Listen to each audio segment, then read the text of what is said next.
tracking my menstrual cycle day 6, 7, and 8.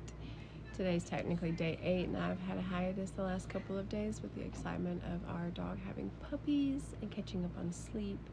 So we are going to catch up on the last few days today.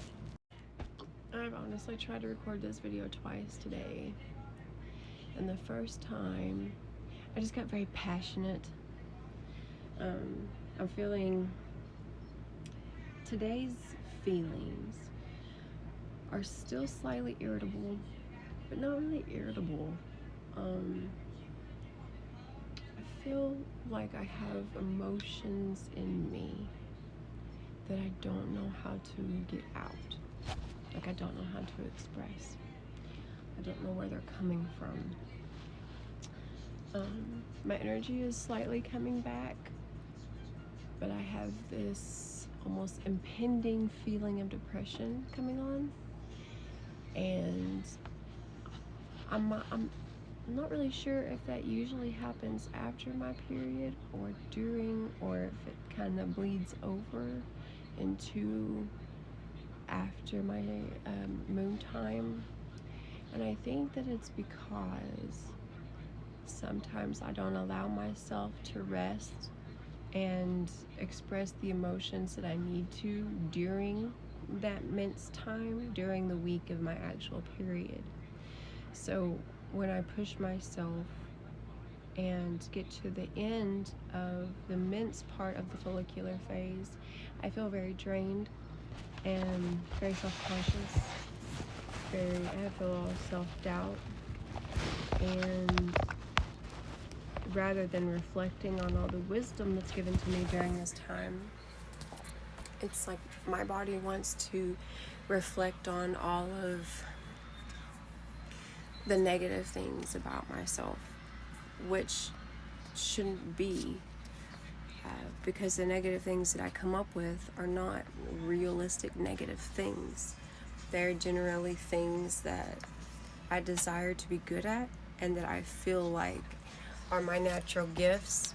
And then this time of this phase, I start to question myself on whether I am actually good at them, or if I'm actually worth anything, or, dealing with my PCOS, I start to worry that my fiance isn't going to want to deal with me anymore or want to support me. And that's not the case. He has never given me any reason to feel that way.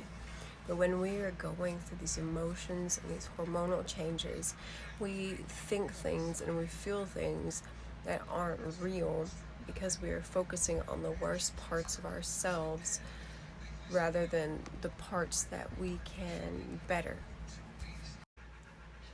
So day 6 was the lightest day of my flow. By day 7, I was completely clear, which was yesterday, so that meant nothing. Nothing was showing, there was no color, the bleeding was over. So in total, I bled for about 6 days. By the end of day 5, all of my cramping and most of my nausea was gone. I feel like I didn't really have mood swings during my cycle, but I feel like the mood swings happened for me after my moon time. And I think that it is from the change in hormones. A few videos ago, we talked about the follicular phase. And in this phase, at the beginning, your estrogen and progesterone drop significantly. They kind of level out and flow at that low level during your Mense. And then they start to spike up again towards the ends of your Mense before the end of the follicular phase to prepare your body for fertility. So when your body is experiencing that, it feels like an internal battle. I know I'm feeling better and I know I have more energy, but sometimes I find myself just disassociating and just looking off into space. I look around and I know that I have 130 things that I need to do, and I have about 260 things that I want to do. And I just get so overwhelmed by everything that I don't do anything. I'm also, what I think that I am finding out that I have ADHD. I was never diagnosed as a kid. But I do have a lot of the things that people are posting about their ADHD symptoms. And I'm not saying that I'm TikTok diagnosing myself. I'm saying that everything that I've read and have seen so far about people with ADHD are things that I highly struggle with. And I'm like, maybe that's part of my problem. So I am putting everything aside and doing something for myself. And in today's period TikTok talk, I would like to talk about rest and doing things for yourself. Traditionally and historically, moon time, the time of Mense for women, was a time of rest for so many reasons. Your body is undergoing an extraordinary amount of stress and change all throughout the month, but specifically during the follicular phase, the week of your period. Women would go to what they called the red tent, and they would heal together, they would meditate together, they would take care of each other, and it was a time of great wisdom and reflection. This was a time where they were most in tune with spirit, and where they would get a lot of downloads and a lot of wisdom and information from their ancestors or their spirit or God, who creator, whoever they were communicating with.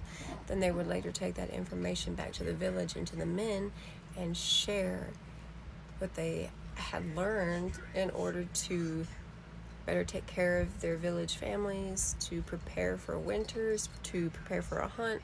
So many amazing things. But what do we do in modern society when our Mense comes? We carry on, same old, same old. And that has caused so many issues and disease in the large majority of women across the world without even understanding what it causes. But when you are oppressing your natural cycle and you are ignoring the fact that your body is screaming for rest, and you keep pushing through and doing what you think that you should be doing because this is a man's world, you will gradually begin to deteriorate. You will begin to experience other issues in your body. You will have migraines. You will start to have questions about why you're experiencing things in your body. And it's all because you chose not to take care of yourself in the most vulnerable, sensitive time of the month for you. And I understand that not everybody has the privilege and the ability to just clock out of work for an entire week in order to rest. But there are things that you can do at home and on your downtime to take care of yourself and to give your body that rejuvenating time that it needs. One of the first and most wonderful things that I recommend is a hot bath. It is so good for the body. It is good for your yoni. It is good for your blood flow. It's good to help your muscles relax and for your cramps to subside. You can choose this time for some self-care rituals, to unplug and just to feel yourself soaking. I highly, highly recommend getting some Epsom salts, essential oils, and herbs to make you a nice little bath tea concoction that will help replenish the vitamins and minerals in your body that it needs at this time. I can do a whole video on self-care tips that you can incorporate in your lifestyle to help you rest during your Mense if you're not able to completely disconnect from work. But do small things. Take some time to stretch, eat better, go for a walk, sleep in, take a day off.